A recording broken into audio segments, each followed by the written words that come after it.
আজকে আমি খুঁড়ার চচড়ি করবো। তোমার বর কালকা বাজার থেকে খুঁড়ে নিয়ে আসছে, তো অনেকে খুঁড়ার পাতা নেয় না, কিন্তু আমি খুঁড়ার পাতা গুলাও নেও, আগালের যে জ্বালার পাতা সবগুলো আমি নেও, কারণ চচড়ি তো খুঁড়ে ভাত খেতে মুখ সমস্যা হয়, পেঁচ লাগে ভাতের সাথে।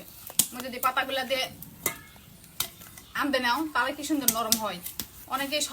অনেকে মানে বেশিরভাগ মানুষ আমি দেখো যে খুঁড়ে জ্বালা পাতাগুলো সব ফেলে, আমি আগালের পাতাগুলো শুদ্ধটা তাও নিয়ে নিচ্ছি। এটি তো এটা একটা মাছ আসলো, সেই মাছের তরকারি দিই ম্যাকে দিয়ে চচড়ি করে নামানো।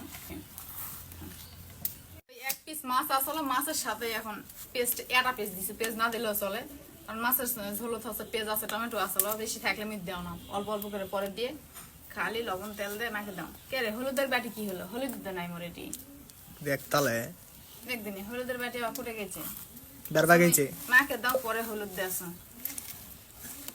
বেশি মাখা যাবে না, আগে না আর পানি দিয়ে ঢাকে থন। তো এই চচড়ি গুলা কিন্তু স্বাদ লাগে, এই শাকের পাতার জন্য ভাত খেতে সুন্দর হয়। নামা হোক তারপরে মিডিয়ার কাছে। আসলে চচড়ির তরকারি আমি অত ভিডিও করো না, ছোট ভিডিও হয় এই কারণে।